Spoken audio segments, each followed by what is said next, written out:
como decimos en portugués, que ese es el idioma que se va a hablar en el cielo.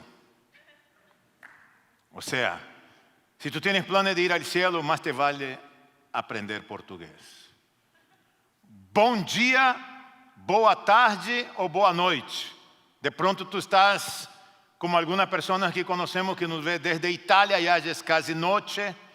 En algunos lugares donde están conectados es tarde y para otros es buenos días. Yo no sé dónde tú te encuentras, pero nosotros nos da muchísima alegría poder compartir ese tiempo con ustedes. ¿Sí? Hoy yo voy a tomar la libertad que casi nunca la tengo y voy a hacer como algunos de ustedes que están en casa y otros que están aquí. Me voy a sentar, porque yo también tengo derecho de sentarme. Y en este día, tarde o noche, dependiendo de donde tú te encuentres, nosotros estamos empezando una nueva serie en un pequeño libro, o mejor dicho, una pequeña carta, una pequeña epístola en el Nuevo Testamento, pero muy importante, la epístola de Colosenses. Y quiero invitarte a ti que las próximas 4 o 5 semanas puedas acompañarnos, sentado ahí en tu casa, quizás tomando nota, y durante la semana leyendo acerca de Colosenses. Como decía Nelson, hoy tuvimos nuestro primer servicio en persona a las 9:30 de la mañana, contento. Es como volver a empezar otra vez la iglesia después de 5 meses. Dios es muy bueno para con nosotros. La situación del asunto del coronavirus o de las crisis que nosotros estamos enfrentando, porque somos todos nosotros que hemos enfrentado, estamos enfrentando la misma crisis, ha hecho que muchas personas, sobre todo incluyendo los cristianos, ha hecho que mucha gente se detenga por un momento para hacer una reevaluación. Sí, Señor. Una reevaluación acerca de su vida, acerca de sus prioridades. Una reevaluación acerca del uso del tiempo. Hay aquellos que han reevaluado la relación en pareja, la relación matrimonial. He hablado con muchos padres que han reevaluado su relación con sus hijos. Aquellos que han reevaluado la relación con Dios. El tiempo de lectura de la palabra. A otros que han reevaluado sus finanzas. De una manera u otra, ese tiempo de crisis ha ayudado a mucha gente a hacer ese tipo de reevaluación. Reevaluación familiar, reevaluación en el tiempo devocional, diferentes tipos de reevaluación. Yo creo que todos nosotros necesitamos una reevaluación. Porque necesitamos sentarnos por un momento y reevaluar cómo está nuestra vida, qué estamos haciendo, quiénes son o quién es nuestra prioridad. ¿Qué estamos haciendo con ella? Porque a pesar de todas las pérdidas que hemos tenido, tú conoces personas que han perdido sus vidas, yo conozco personas que ahora mismo están en el hospital, personas que han perdido su trabajo, personas que han perdido un ser querido. A pesar de todas las inconveniencias, a pesar de todas las pérdidas, las decepciones que nosotros hemos tenido, o estamos teniendo todavía, hemos podido reflexionar acerca de nuestra propia vida, de cómo nosotros estamos. Esa crisis nos hace pensar, nos hace reevaluar. Y yo pienso que también, hablando con algunas personas, hay mucha gente que está atrapada, o la crisis ha atrapado a muchos de nosotros. Y escucho preguntas como, ¿hasta cuándo el uso de la mascarilla? ¿Hasta cuándo los niños van a tomar clase online? Y ahí uno se queda en la duda, ¿envío a mi hijo a la clase presencial o se queda mi hijo en la clase para clase online? Muchas maestras y profesores han renunciado a esa carrera, otros están más aferrados a eso todavía, pero ha causado mucha angustia, muchos conflictos en la vida de mucha gente. ¿Hasta cuándo la distancia social? ¿Cuándo voy a poder dar ese verdadero abrazo? ¿Hasta cuándo luchar con el asunto de las finanzas, donde mucha gente está sufriendo en todo eso? ¿Hasta cuándo los aeropuertos se quedarán cerrados y no puedo ir a visitar a mi mamá en Manaus? O ir a la Isla del Encanto.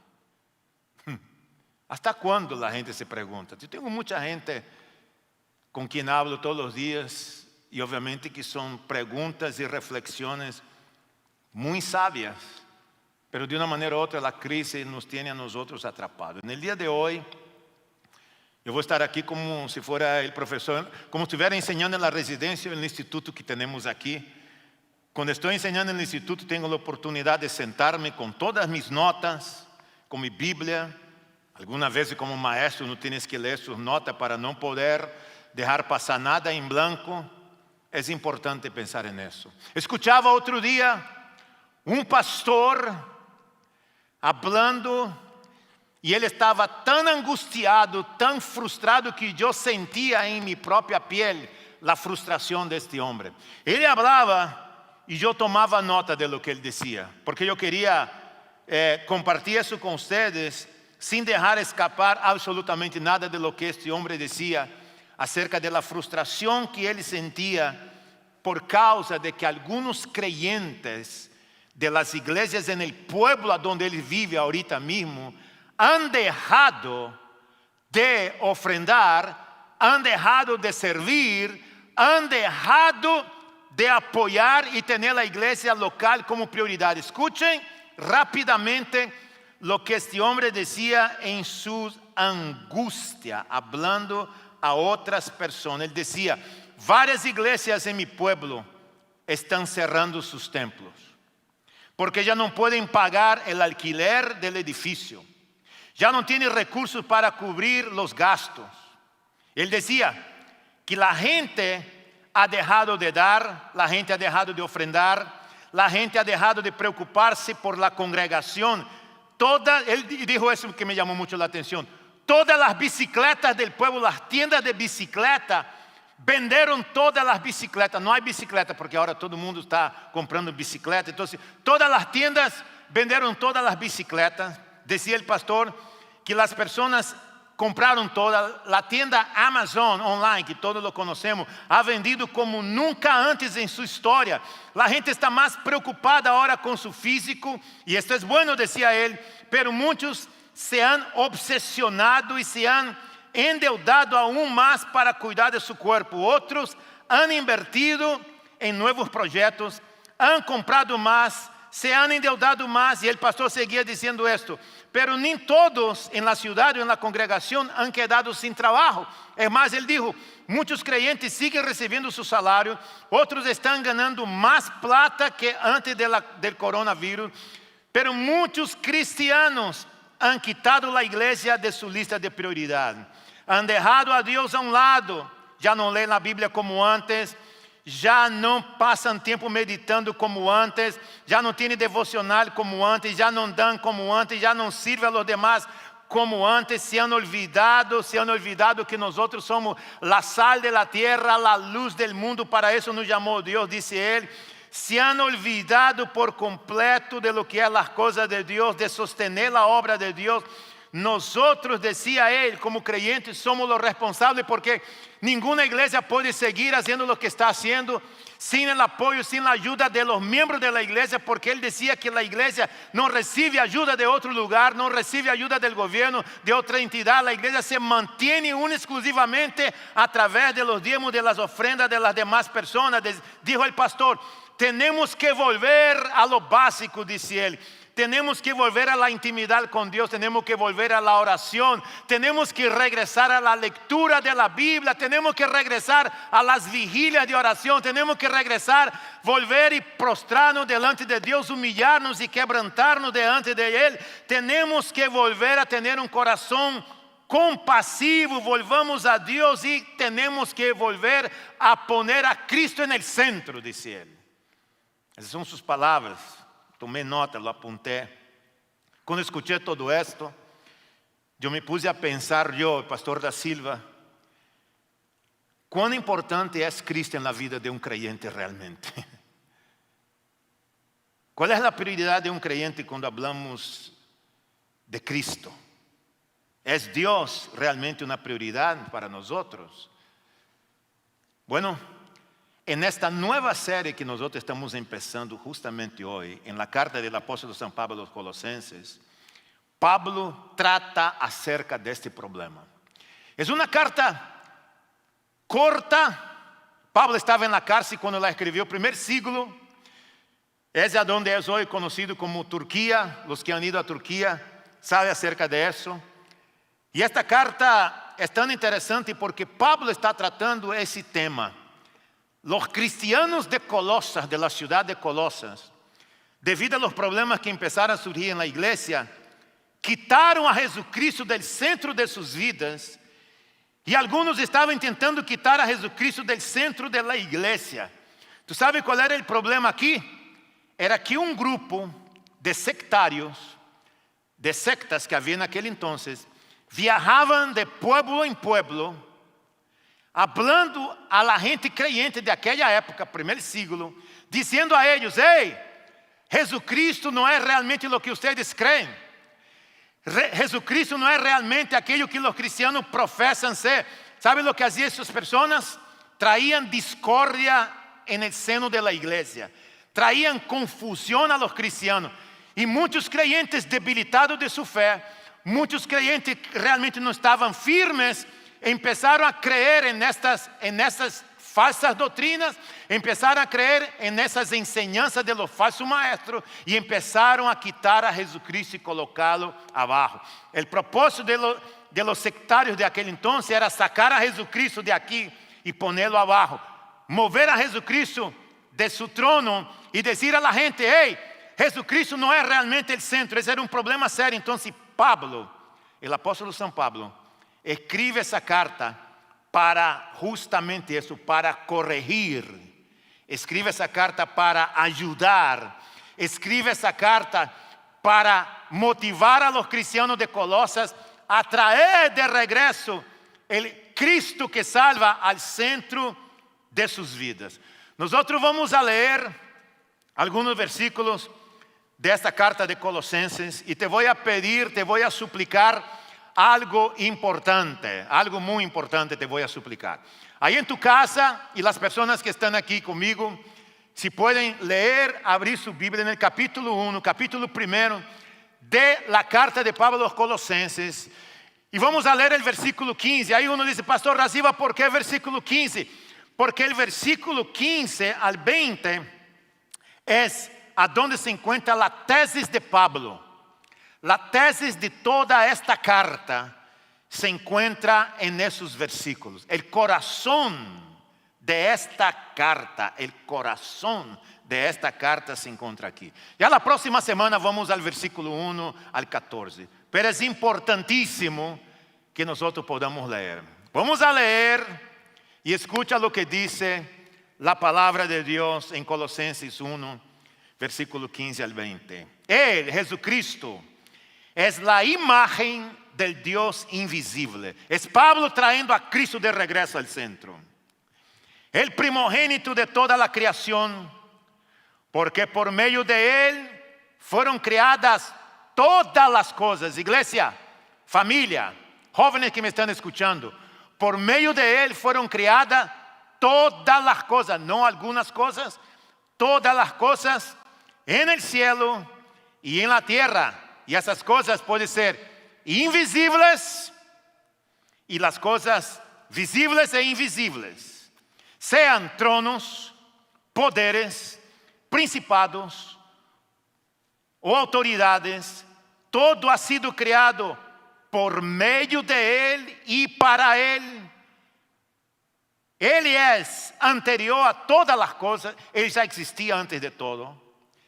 Que por medio de Él forman un todo coherente. 18, muy importante ese versículo.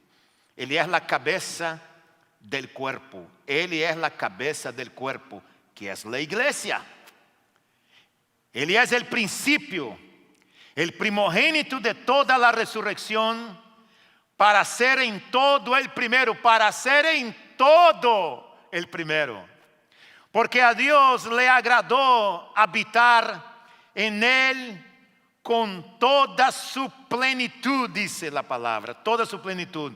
Tanto las que están en la tierra como las que están en el cielo, haciendo la paz mediante la sangre que derramó en la cruz.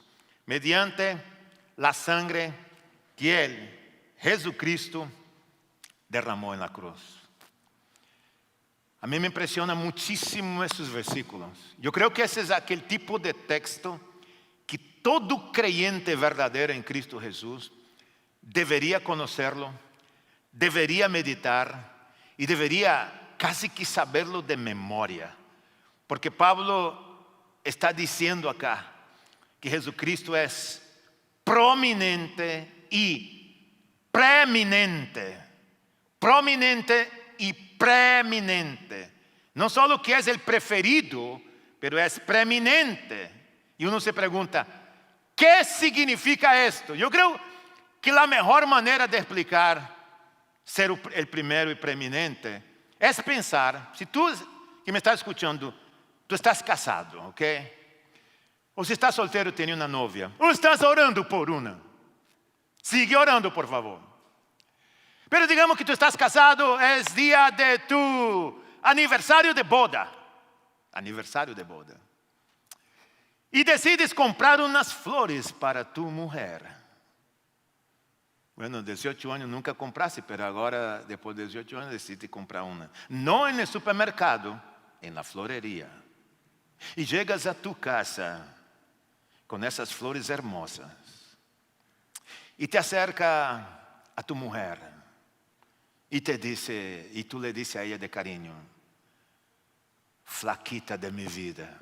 Aunque ella no esté muy flaca, pero por la fe tú se lo dice creyendo que Dios va a hacer la obra. Dice, flaquita de mi vida, mi dulce de leche, mi flan de coco. Yo no sé cómo tú la llamas, yo no sé cómo. Algunos dicen gordita, para una brasileña tú no puedes. Ay, mi gordita, nunca diga esta es una brasileña. Si tú dices a una brasileña, ay, mi gordita, tú tienes que salir corriendo, porque ella lo toma muy en serio. Sí, en el caso de la brasileña es seria la situación. Pero tú lo dices a ella con tus flores en la mano, muy feliz. Se te acerca y tú dices a ella, en ese día del aniversario de boda, yo quiero decirte que entre todas las mujeres, tú eres mi favorita. Órale pues. ¿A dónde tú crees que tú vas a dormir esta noche? Si tú dices a tu mujer, entre todas las mujeres, tú eres mi favorita. ¿Crees que va a pasar contigo esta noche? Mejor ni hablamos de eso, ¿no? Hay algunos hombres que dirían así, no, pastor da Silva, yo estoy hablando entre todas las mujeres, entre mi mamá, mi suegra, mi hija, mi hermana, entre todas las mujeres. No importa. Si tú jamás pudieras decir eso, imagina que yo dijera esto a mi señora. Primero vuelo para Brasil, Manaus, me pondría ahí, yo regresaría a la selva amazónica. Es un hecho. Entre todas las mujeres, tú eres mi favorita, no existes. Esta conversación, si tú llevas las flores en el día del aniversario de boda, esta conversación debería ser algo más o menos así. Mi flaca, mi dulce de coco, mi ángel, porque hay algunos que llaman a su mujer de ángel. Oye, yo no sé cómo todo, mi paloma. Sí, hay paloma también, hay paloma. Nosotros los hispanos somos buenísimos, sobre todo los hombres, que tienen una labia. Arroz de coco, tres leches, lo que sea. Eso debería ser así. Usted debería llegar y decir así, usted es la única que amo. ¿Me escuchaste? Usted es la única que amo. No puedes decir a ella, de todas las mujeres que yo amo, tú eres mi favorita. Tú tienes que decir, tú eres la única mujer que amo. Tú eres la única mujer de mi vida. Ella no tiene rivales. No tiene rivales. No, ni la mamá, ni la suegra, ni la hermana, ni tu confidente. No tiene rivales. No puedes compartir el amor que siente por tu mujer y que tiene por ella con cualquier otra mujer. Ella es única, ella es preeminente, ella es suprema. cuando se trata de amarla como tu esposa. Ella está en el centro de tus emociones, de tus afectos. Ella tiene que estar en el centro de tus relaciones. Caballero que me está escuchando ahí en casa, ¿entendiste? Sí, más te vale. Más te vale que entendiste o que has entendido. Esto es lo que significa para un creyente. Y es así como debería ser la relación de un cristiano con Cristo. Y eso es lo que está enseñando Pablo para corregir la falsa enseñanza en la iglesia de Colosas o los hermanos que están ahí. Lo que Pablo está diciendo es esto: Jesús es el centro de nuestras vidas. No debe haber rivales. Un cristiano en Cristo Jesús no puede decir algo como: Jesús, de todas las cosas que yo amo, tú eres mi favorito. No puedes. De todas las cosas que no. Tú eres el centro. Tú eres el único que verdaderamente yo amo. Eres el centro de mi vida. Ya el amor para con el padre, la mamá, la esposa es otra cosa. Pero el amor que tú tienes para con Dios, tú no puedes compartir ese amor. No puede haber rivales. Esa es la supremacía. Cristo es supremo, preeminente. Eso es lo que está diciendo Pablo. No debe Cristo simplemente estar en tu lista de favoritos y dice: ¡ay! Me encanta el fútbol, me encanta eso, me encanta el otro, me encanta ese parque, me encanta hacer eso, me encanta ese deporte, o me encanta Cristo también, como parte de la lista de tus favoritos. Para un creyente no es así. Cuando Cristo no es considerado supremo en nuestra vida, todo está fuera de control. Cuando Cristo es supremo en nuestra vida, todo se encaja y Él añade las otras cosas a nuestras vidas. ¿Por qué la supremacía de Cristo no es negociable? Eso lo vamos a estar enseñando, vamos a estar estudiando durante toda la semana. La próxima semana, acerca de lo que nos enseña Pablo. Pero hoy quiero mencionar 3 cositas con ustedes en el texto que acabamos de leer, que es la tesis de la carta, acerca de que para nosotros los creyentes, Cristo no es negociable, no se puede negociar. Número 1, si tú quieres tomar nota conmigo, Cristo es el centro de toda la creación. Cuando yo estoy hablando de todo, estoy mencionando absolutamente toda. Es el centro de toda la creación. Y es interesante que el texto dice, el versículo 15, que Él es la imagen del Dios invisible, el primogénito de la creación. Eso quiere decir que tú puedes ver a Dios a través de Jesucristo. Tú puedes ver a Dios a través de su Hijo. El Hijo nos revela quién es el Padre. Tú puedes ver el Padre en la persona del Hijo. Eso es hermoso. Jesucristo es Dios. Es divino, es creador, estuvo en la creación. Hagamos al hombre conforme nuestra imagen y semejanza. La misma Trinidad actuando en la creación. Y ahí estaba Jesucristo. Jesucristo no fue creado y tampoco Jesucristo pasó a existir cuando María dio la luz. Qué cosa tan increíble que algunos creyentes piensan que Jesús pasó a existir cuando María dio la luz. Jesús ya existía mucho antes. Mucho antes de la eternidad pasada. Él no pasó a tener vida cuando María dio la luz. Jesús estuvo en la creación. Él es. Nadie lo creó. Él es Dios, grande y todopoderoso. Se hizo carne cuando María dio la luz, pero Él no pasó a existir cuando María dio la luz. Él es el primogénito de toda la creación.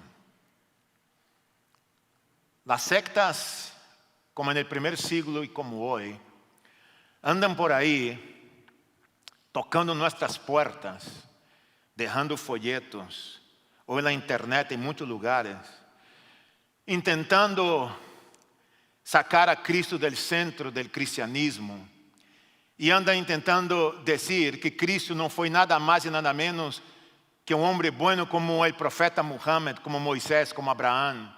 Y las sectas tienen a Jesús en la lista a donde están todos esos otros líderes religiosos. Y es interesante que las sectas definitivamente no aceptan la divinidad de Cristo. Es más, si tú quieres detectar una secta, si tú quieres saber si los que tocan tu puerta, o de pronto tu compañero de trabajo, o alguien que te escribe, o que te está invitando a un lugar y tú no conoces, la mejor forma de detectar una secta es esta, a través de una sola pregunta. Pregunta a esta persona: ¿qué es lo que creen ustedes acerca de la divinidad de Cristo? ¿Me escuchaste? ¿Qué es lo que cree acerca de la divinidad de Cristo? Muchas sectas creen que Cristo salva, pero Él no puede salvar solo. Cristo es parte de la salvación. Dice, Cristo es bueno, sí, Él puede salvar, pero necesita hacer esto. Entonces la secta dice, tú tienes que seguir a tal persona, tienes que hacer tal cosa. Cristo está ahí, pero no es suficiente, tiene que añadir. Y hay otro grupo que nega completamente la divinidad de Cristo. No aceptan que Cristo murió, resucitó, está vivo. Entonces la mejor manera de detectar una secta es ver qué es lo que ellos creen, dicen, piensan acerca de la divinidad de Cristo. Si te dicen que Cristo no es Dios, dale las gracias, salúdalo así porque no puede apretar la mano, asegura que tiene tu mascarilla. Y dice, hey, esta conversación no nos conviene tener. Porque el objetivo de una secta es justamente esto, de confundir, traer más seguidores, pero negando por completo la divinidad de Cristo. Y la Biblia está diciendo que Él es el primogénito de toda creación. Él es el primero de todo. Tienes que tener muchísimo cuidado cuando hablamos de falsas religiones. Cuando hablamos de grupos que intencionalmente intentan confundirte. Intentan hacer que Jesús se ponga a un lado, esté aquí abajo y no dé tanta importancia a Él. Eso es lo que estaban haciendo los sectaristas en el primer siglo, cuando Pablo escribe. Por eso Pablo está exaltando a Cristo. Es el primogénito de toda la creación. En Él nos movemos, Él creó todas las cosas. Él estuvo antes que la creación. Él es Dios, eso es lo que Pablo está diciendo. Es lo que dice San Juan en su primer capítulo, donde habla que la palabra, Él es la palabra, el verbo de Dios, Cristo Jesús, el creador, divinidad de Cristo. Si tú quieres saber más acerca de eso, lee el Evangelio según San Juan. El versículo 16 que acabamos de leer dice que todo fue creado por Él, por Jesús, a través de Jesús y para Jesús. Por Él, a través de Él y para Él. Ahora, si Jesús merece estar en el centro del universo, que Él es el centro del universo, el creador, el primogénito, entonces definitivamente Jesús merece estar en el centro de nuestros corazones. Si Ele merece estar en el centro del universo, Ele merece estar en el centro de nuestras vidas, de nuestras relaciones, de nuestro matrimonio, de nuestro hogar, en el centro de nuestras finanzas. Y no solamente clamar a Él y pedir que venga a darnos una ayuda cuando estamos necesitados. Hay aquellos creyentes, y conozco muchos así, y no estoy aquí para regañar a nadie, solo recordar algunas experiencias que yo he tenido. Personas creyentes en Dios, en Cristo, que dicen, hey Dios, yo te amo, I love you a lot, te amo muchísimo. Y aquí está el 90% de mi vida. Ese 90% de mi vida es tuyo, Dios. Pero ese 10% yo mando, yo controlo, yo decido, yo sé lo que hago con esos 10%. Y esos 10% es lo que ha destruido la vida de muchos creyentes. No estoy hablando aquí de diezmo ni de dinero. Estoy hablando de áreas de nuestras vidas. Quizás esos 10% es tu vida amorosa, que tú dices así, Dios, todo es tuyo, pero no te metes en mi vida amorosa. Yo soy un experto en ese tema, puede decir a Él. Dios, todo es tuyo, pero mis asuntos sexuales son míos. No te metas en mis asuntos sexuales. Yo sé lo que hago con ellos, yo sé lo que hago con mi vida, yo sé acerca de mi sexualidad. Asuntos sexuales me pertenecen a mí, Dios, todo lo demás es tuyo. Te amo, Dios, pero no te metas aquí. Quizás para otros creyentes es su vida oculta. Porque de pronto tienes una vida oculta, que solo tú sabes cuál es. Todo tú lo entregas a Dios, le da diezmo a Dios, cántale a Dios, va a la iglesia, sirve, pero hay una área de tu vida que Dios no puede entrar. Tu vida oculta, te pertenece a ti, tú dices. Para otros son sus resentimientos, sus amarguras, la falta de perdón. No estoy listo para perdonar toda vida. Dios no insista. Cuando yo esté listo, yo perdono a ella. Yo le voy a perdonar a él.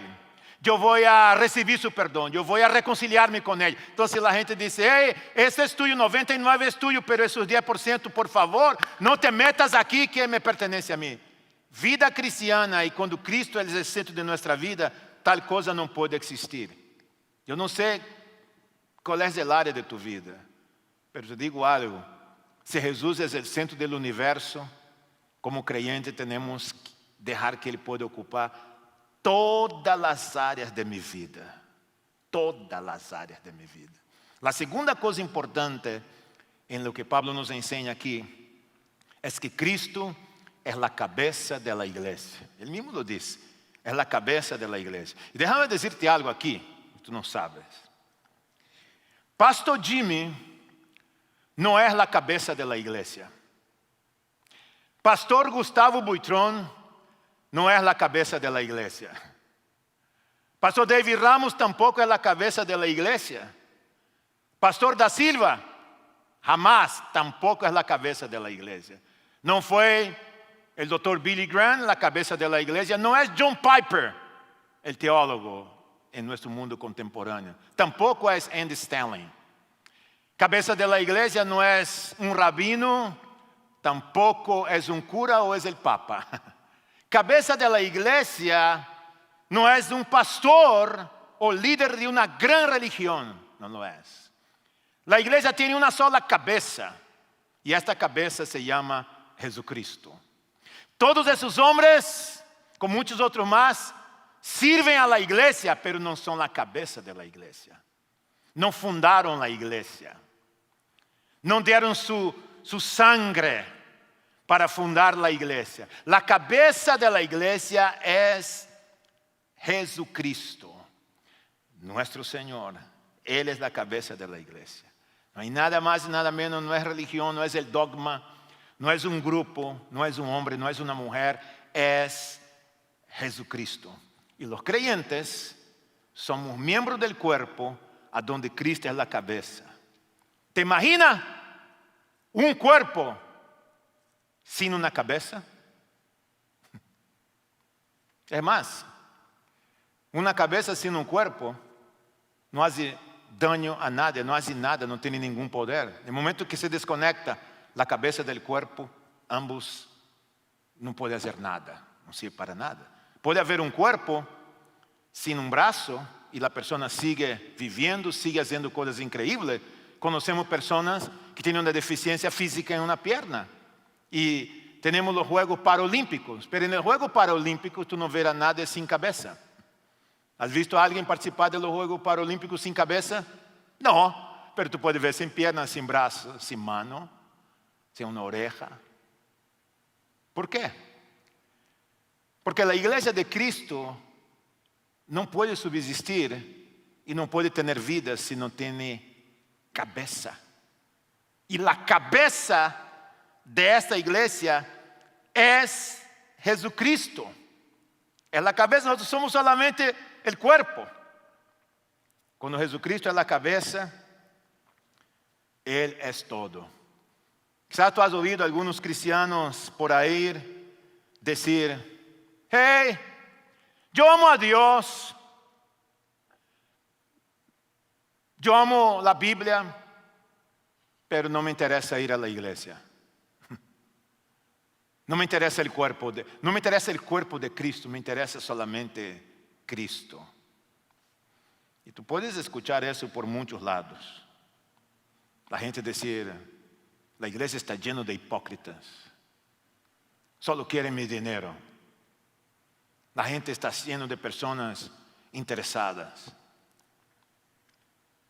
Cuando una persona me dijo, la iglesia está llena de hipócritas, una vez yo le dije, pero siempre hay lugar para uno más. Right? Siempre hay otra silla vacía. Algunos dicen, no voy a la iglesia porque no logro conectarme. Soy un buen cristiano desde mi casa. Y hay una lista enorme de excusas. Me acuerdo de una vez, cuando a mí me preguntaron, un supuesto creyente, me dijo esas palabras y te lo voy a leer. Soy un cristiano, pero no estoy realmente interesado en estar en un templo, en una iglesia. Yo pensé 20,000 veces para no pecar. Y me pregunté a mí mismo y luego le pregunté a él. Sería natural preguntarte a ti, ¿de qué tipo de cristianismo tú me estás hablando? Le pregunté, ¿qué tipo de cristianismo tú me estás hablando? Yo creo que si la persona hubiera hecho esa pregunta al apóstol San Pablo, él diría a esa persona, ¿te han engañado o te están engañando? Porque en la carta a los Colosenses, Pablo nos enseña, y nos enseña muy claro, que un cristianismo sin iglesia no es un cristianismo absoluto. Un cristianismo sin iglesia no es un cristianismo absoluto. La gente de Jesús se compromete con la iglesia de Jesús. Eso funciona así. Uno no puede decir, yo amo al novio, pero odio a la novia. Yo amo al novio que es Cristo, pero odio a su iglesia. Es imposible. Tú pudieras decir, oh, estoy muy ocupado, no tengo tiempo para ir a la iglesia. Ni siquiera me congrego más online. Y pudiéramos hablar mucho acerca de eso. La iglesia no debe estar en la boca del creyente solamente cuando el creyente lo necesite. Cristo no debe estar en la boca del cristiano solamente para pedir ayuda, sanación, cuando esté en crisis. Solamente hay gente que solo necesita de Dios en esos momentos terribles de crisis, y ahí cuando también necesita de la iglesia, aunque no cree en la iglesia. Triste, ¿verdad? Pero eso es lo que está pasando aquí. Pablo nos está enseñando acerca de que Cristo es la cabeza, y yo tengo que aprender a amar al Cristo que es la cabeza y el cuerpo que es la iglesia. No hay cristianismo a mi manera, no hay cristianismo llanero solitario. Cristianismo es comunidad, aún en las redes sociales es comunidad. Por último, te quiero decir esto. Cristo ha hecho el trabajo de la reconciliación, como dice la palabra. Tú puedes notar aquí que hay un movimiento, aquí hay una secuencia, que Pablo empieza en ese versículo, que es la tesis de la carta. Empieza él diciendo a nosotros, de una manera muy clara, que Jesús es Dios. No te equivoques, Él es Dios. Es divino, es Dios, grande y todopoderoso. Y luego dice que nosotros, la iglesia, somos un puesto avanzado en la tierra. La iglesia es el cuerpo de Cristo que está en este mundo para proclamar el evangelio. Y luego él termina diciendo, y Cristo es el que tiene el poder para reconciliar uno con los otros. ¿Y cómo hizo esto? En la cruz del Calvario, dando su vida por nosotros. ¿Qué es la reconciliación?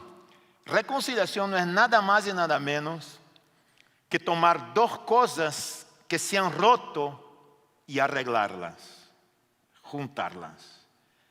Pudiéramos decir también que reconciliación es tomar dos cosas que están separadas por alguna razón y volver a reconciliarlas. Eso fue exactamente lo que hizo Jesucristo en la cruz. Tú y yo estábamos separados de Dios,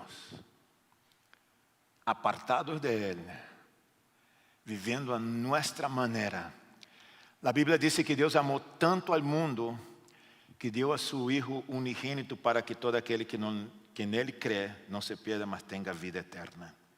Luego el apóstol San Pablo dice que Él nos amó aún siendo pecadores. Cuando Jesucristo muere en la cruz del Calvario,